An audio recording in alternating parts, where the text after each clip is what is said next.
ఇంద్రుడి భార్య ఇంద్రాణి ఒక చిలుకను పెంచుతూ ఎంతో ప్రేమగా చూసుకునేది. ఒకరోజు ఆ చిలుకకు జబ్బు చేసింది. దిగులుపడి చిలుకను వైద్యునికి చూపించింది. ఆ వైద్యుడు ఇక చిలుక బ్రతకడం కష్టమని చెప్పాడు. ఆ మాట విన్న ఇంద్రాణి పరుగున ఇంద్రుని వద్దకు వెళ్ళి, మీరేం చేస్తారో నాకు తెలియదు, నా చిలుకకు బతికించండి, లేదంటే నేను చనిపోతాను అని కన్నీరు పెట్టుకుంది. దానికి ఇంద్రుడు, దీనికే ఇంత గొడవ, ఏడవడం ఎందుకు?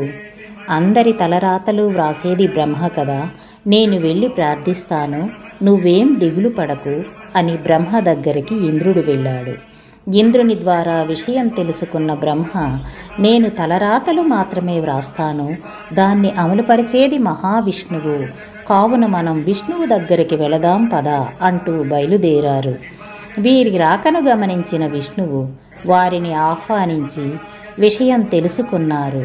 నిజమే, ప్రాణాలు కాపాడేవాణ్ణి నేనే, కానీ చిలుక ప్రాణం చివరి దశలో ఉంది, మళ్ళీ ఊపిరిపోయాలంటే శివునికే సాధ్యం, మనం ముగ్గురం శివుని ప్రార్థిస్తాం పదండి అన్నారు.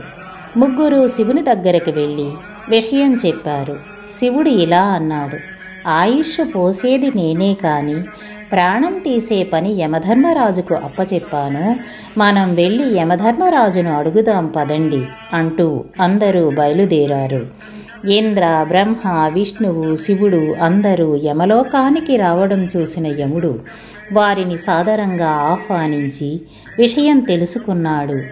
అయ్యో, అదేమీ పెద్ద పని కాదు, మామూలుగా చావుకు దగ్గరగా ఉన్న వారి పేర్లను వారు ఎలా చనిపోతారు అన్నది ఒక ఆకు మీద వ్రాసి ఒక గదిలో వేలాడదీస్తాము. ఏ ఆకు రాలి కింద పడుతుందో వారు ఆయా సమయంలో చనిపోతారు, పదండి వెళ్ళి ఆ ఆకును తొలగించి చిలుకను కాపాడుదాం అని అన్నాడు. యముడు అందరూ ఆ గదిలోకి వెళ్ళగానే ఒక ఆకు రాలిపడింది. ఆ ఆకు ఎవరిదో అని, అందులో ఏమి రాసిందో చూద్దామని ఆ ఆకును తీసి చూడగా ఆ ఆకుపై చిలుక మరణానికి కారణం వ్రాసి ఉంది ఇలా: ఎప్పుడైతే ఈ గదిలోకి ఇంద్రుడు, బ్రహ్మ, శివుడు, విష్ణువు, యమధర్మరాజు ఒకేసారి వస్తారో అప్పుడు చిలుక మరణిస్తుంది అని వ్రాసి ఉంది. ఇదే విధి, విధిని ఎవ్వరూ మార్చలేరు.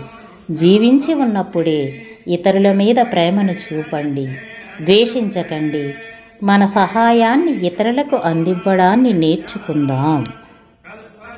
విశ్వభారతీయం యూట్యూబ్ ఛానల్ని లైక్ చేయండి, షేర్ చేయండి, కామెంట్ చేయటం మర్చిపోవద్దండి, సబ్స్క్రైబ్ చేయండి. అందరూ హాయిగా వినండి. ఇంద్రసోమం పిబతో క్షేమో